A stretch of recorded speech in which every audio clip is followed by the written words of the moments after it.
વિસાવદર અને કડીના નવા ચૂંટાયેલા ધારાસભ્યોએ શપથ ગ્રહણ કર્યા છે। કડીથી ચૂંટાયેલા રાજેન્દ્ર ચાવડાએ પણ શપથ લીધા। રાજેન્દ્ર ચાવડા કડીથી પેટા ચૂંટણીમાં જીત્યા હતા, તો તે પહેલા વિસાવદરથી ચૂંટાયેલા ગોપાલ ઇટાલિયાએ શપથ ગ્રહણ કર્યા હતા। પેટા ચૂંટણીમાં ગોપાલ ઇટાલિયાનો વિજય થયો હતો। વિધાનસભાના અધ્યક્ષ શંકર ચૌધરીએ તેમને પદ અને ગોપનીયતાના શપથ લેવડાવ્યા છે।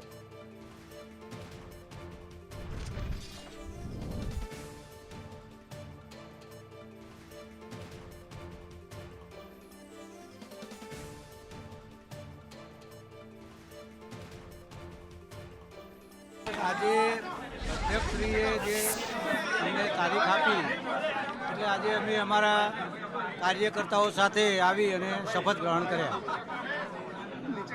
કયા મહત્વના કાર્ય રહેશે તમારી વિધાનસભામાં કે હવે એક કરવા જરૂરી, કેમ કે સમય ખૂબ ઓછો છે હવે?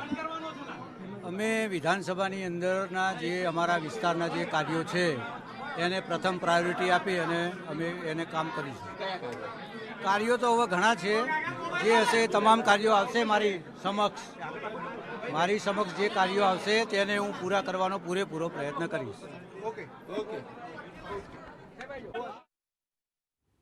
તો આ હતા રાજેન્દ્ર ચાવડા કે જેઓ કડી વિધાનસભા પેટા ચૂંટણી જીત્યા હતા અને આજે તેમણે શપથ ગ્રહણ કર્યા છે। શંકર ચૌધરી વિધાનસભા અધ્યક્ષે તેમને શપથ અપાવ્યા છે અને એ સમયે આપણે હમણાં સાંભળ્યું કે તેમણે કહ્યું મારી સમક્ષ જે પણ કામ આવશે એ હું પૂરા કરીશ। અને જ્યારે તેમણે શપથ ગ્રહણ કર્યા ત્યારે મંત્રી ઋષિકેશ પટેલ પણ ત્યાં ઉપસ્થિત હતા।